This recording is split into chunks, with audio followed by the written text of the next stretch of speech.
So, have you ever really thought about how a huge ancient subcontinent like India ended up being ruled by a small island nation thousands of miles away? It wasn't some overnight invasion. Nope. It was more like a slow, calculated squeeze, a gradual tightening of the grip over 60 years. And that's exactly what we're going to break down here: how the British Parliament systematically turned a private company into a full-blown arm of its empire. And really, that's the million-dollar question, isn't it? How on earth does a for-profit corporation, the East India Company, go from trading things like spices and tea to literally governing millions of people? Well, the answer is kind of hidden in plain sight. It's in a series of laws, these things called charter acts, that slowly but surely chipped away at the company's power while building up the British government's. Okay, so here's our roadmap for this whole story. 4 key dates, 4 crucial charter acts. Each one of these was a major turning point. We're going to walk through them one by one, and you'll see exactly how the balance of power shifted, piece by piece, from a company's boardroom in London to the halls of the British Parliament. All right, let's kick things off in 1793. At this point, the East India Company is an absolute giant, a commercial powerhouse. But back in London, Parliament is starting to get a little antsy about this massively powerful, almost rogue corporation. So they decide it's time to, well, tighten the leash. This first act is the initial subtle turn of the screw. Now, what's so fascinating here is the sheer contradiction. I mean, on one hand, Parliament gives the company what it wants. It extends its incredibly profitable trade monopoly for another 20 years. But, and this is a big but, look closer. At the same time, it beefs up the power of the Governor General, who is the Crown's guy on the ground, and centralizes his control. And then there's the real kicker, that last point. The government's own oversight board would now be paid for out of Indian revenues. Think about that. The British state was essentially starting to bill India for the cost of its own subjugation. So fast forward 20 years, and that leash gets a whole lot tighter.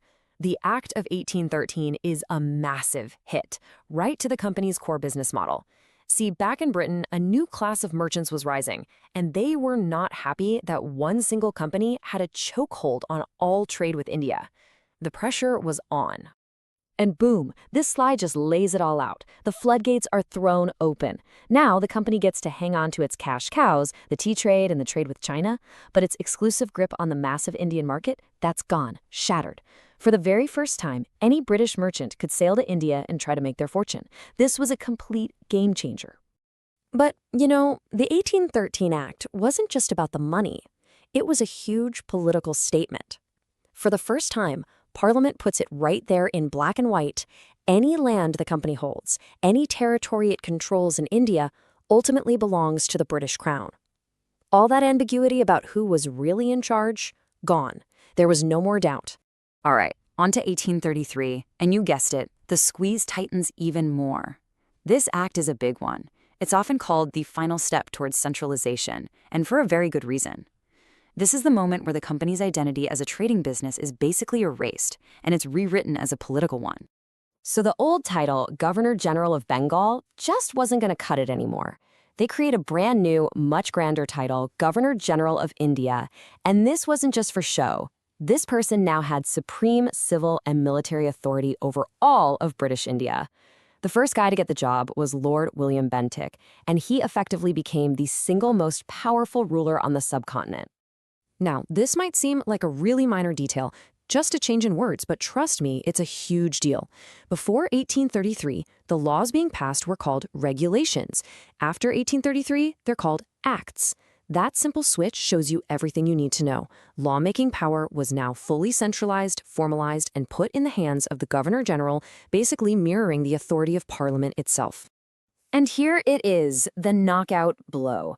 The Act of 1833 officially ends the East India Company's life as a trading corporation. It's over.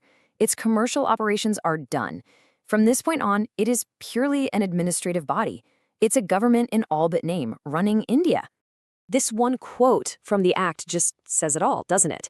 The company isn't acting for itself anymore. It's not a conqueror, not a landowner. It is simply a trustee, a caretaker, managing India on behalf of the King of England. The transformation from company to government in disguise is pretty much complete. And that brings us to our final stop, 1853. This is the last of the big charter acts. And really, its main purpose was to put the final pieces of a proper government structure into place. It was basically creating the final blueprint for direct rule from London. So for the very first time in British India, this act separates the two key functions of government: the executive, that's the doing part, and the legislative, that's the lawmaking part. Before this, the Governor-General's Council just did everything. Now, a brand new separate council is created just for making laws. This is a fundamental step toward building a modern state. And that's pretty much what it was. This new legislative council acted like a mini parliament. It even followed the same rules and procedures as the British Parliament back in London. Lawmaking was now being treated as the special, distinct government function that it is. This act brought in some other massive changes too. An open competition system for the civil service was finally really established, which technically opened the door for Indians to join. And for the first time ever, local Indian representation was introduced in that new legislative council. But look at that last point. The company's charter was extended, yeah, but for no specific amount of time. Not 20 years like before. This time it was an indefinite lease. So let's just pull back for a second and look at the whole 60-year story. Through these 4 acts, what we've seen is the British Parliament pulling off a masterful, slow-motion takeover. This table really sums up that slow squeeze perfectly. On the left, you can see the company's commercial power just completely fall off a cliff, from a guaranteed monopoly all the way down to nothing. And at the exact same time, on the right, you see the buildup of this powerful, centralized government, all under the thumb of the crown. Remember that indefinite extension in 1853?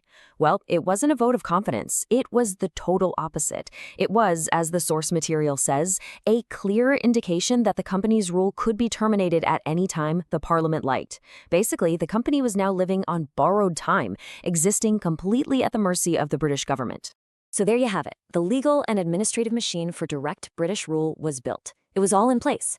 The company was just a hollowed-out shell, a government in name only.